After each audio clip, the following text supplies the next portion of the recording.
December 6, 1991. Austin, Texas.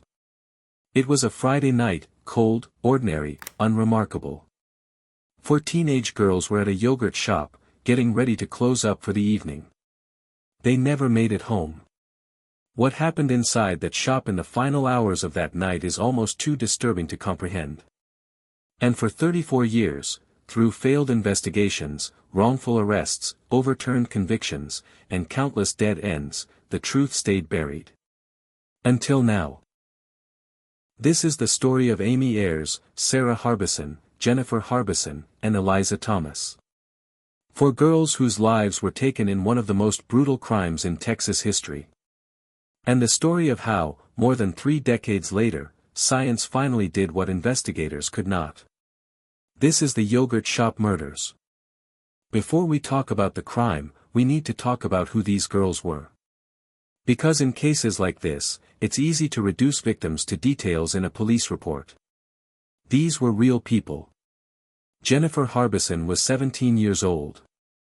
She worked at the I Can't Believe It's yogurt shop on West Anderson Lane in North Austin, a popular spot in a busy strip mall.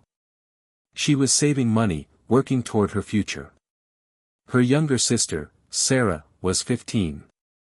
That night, Sarah had come to the shop to meet Jennifer. To walk home with her after closing. Eliza Thomas was also 17, and also worked at the shop alongside Jennifer. The two of them were on closing shift that Friday night. And Amy Ayres was 13 years old. She was Jennifer and Sarah's friend. She'd come along to meet them at the end of their shift. 4 girls. 2 of them just finishing a work shift. 2 of them simply showing up to walk home with their friends. None of them could have known what was coming. The shop was scheduled to close at 11 p.m. At approximately 11:48 p.m., an Austin police officer on patrol noticed something wrong. The lights inside the yogurt shop were still on. And there was smoke. He investigated. What he found inside that shop was devastating. All 4 girls had been bound, gagged with their own clothing, and shot in the head.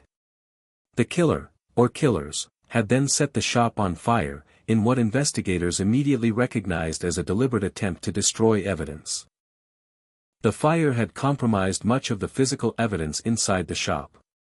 Crucial forensic material, fingerprints, trace evidence, biological samples, had been partially or entirely destroyed.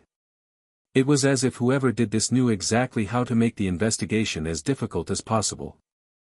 The city of Austin was shaken to its core. A task force was assembled. Tips flooded in by the thousands. Investigators worked around the clock. But the fire had done its job. The evidence was gone.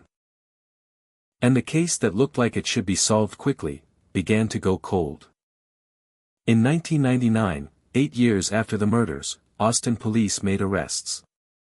4 young men were taken in for questioning: Robert Springsteen, Michael Scott, Maurice Pierce, and Forrest Wellborn. They had known each other as teenagers and were believed by investigators to have been in the area on the night of the murders. During lengthy interrogations, Springsteen and Scott both gave confessions. Those confessions would later become the center of enormous controversy.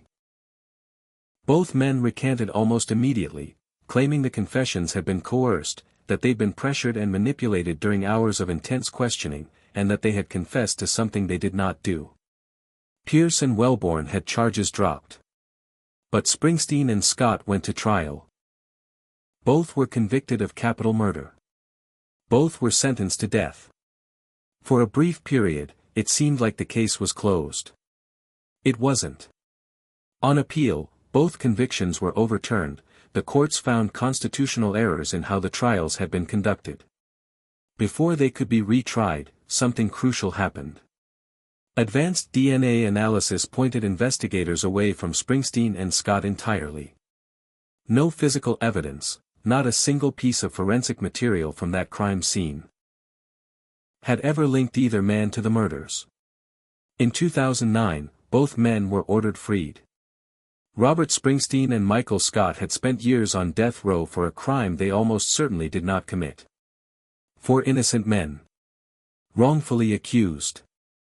Their lives derailed by a case investigators were desperate to close, and couldn't. The real killer was still out there. The years passed.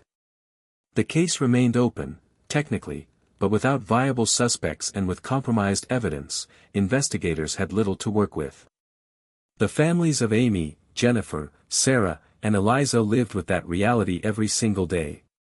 No answers. No justice. No closure. Dozens of individuals confessed to the murders over the years. As often happens in high-profile cases, false confessors emerge, motivated by attention, mental illness, or reasons investigators never fully understand. Each one had to be investigated. Each one led nowhere. Then in 2022, something changed.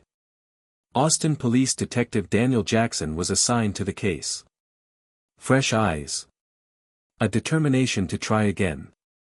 And crucially, access to technology that simply hadn't existed before. Jackson began systematically reviewing every piece of evidence that remained. He met with DNA and genealogy experts. He built a prioritized list of items from the original crime scene that might be worth retesting with modern methods. It was painstaking. Slow. Uncertain. But he kept going. In June 2025, 34 years after the murders, Detective Jackson made a decision that would break the case open. He pulled out a .380 caliber bullet casing that had been recovered from a drain inside the yogurt shop back in 1991. It had been collected as evidence, logged, and largely forgotten. Jackson realized it had never been submitted to NIBIN, the National Integrated Ballistic Information Network, a federal database that links firearms to crimes across the country. And the software used to analyze ballistic evidence had vastly improved since the casing was first collected.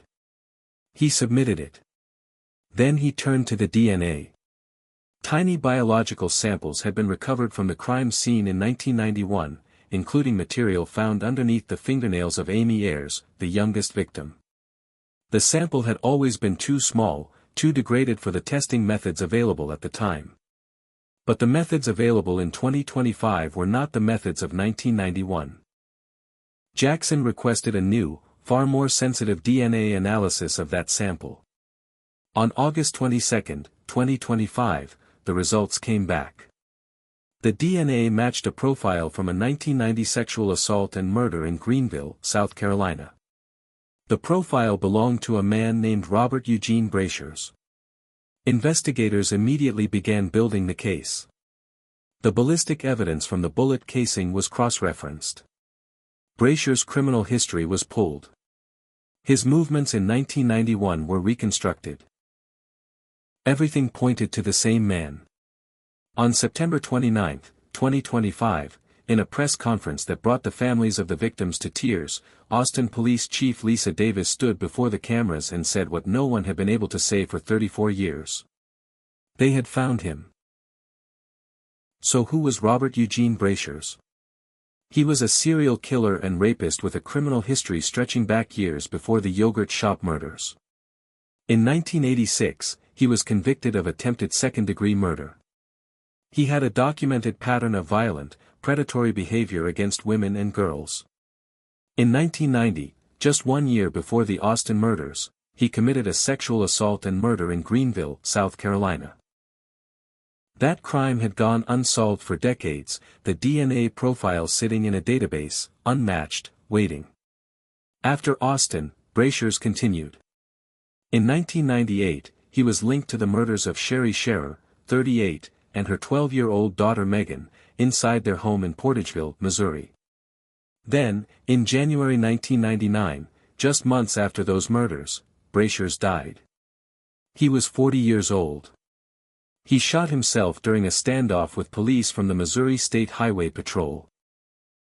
He never faced justice for the yogurt shop murders. He never faced justice for any of it. Detective Jackson told the families something that cut to the heart of the entire case. This is something that could not have happened until 2025, he said. And I'm sorry that it took 34 years for us to get here. But we're here now. The identification of Brashers didn't just bring answers to the victims' families. It forced a reckoning with what had been done to 4 innocent men. In December 2025, the Travis County District Attorney's Office filed a motion to begin the formal exoneration process for Robert Springsteen, Michael Scott, Maurice Pierce, and Forrest Wellborn, the 4 men who had been wrongfully accused of the murders decades earlier. On February 19, 2026, a judge formally declared all 4 men innocent. And in May 2026, the city of Austin agreed to pay a settlement of $35 million, to be split among the men, in acknowledgement of what had been done to them. 34 years of waiting for the victims' families. And for 4 innocent men, years of their lives taken, reputations destroyed, one of them spending time on death row for something he never did. The system had failed, catastrophically, and the settlement, while significant, could never fully repair that. Amy Ayers was 13 years old. Sarah Harbison was 15. Jennifer Harbison was 17.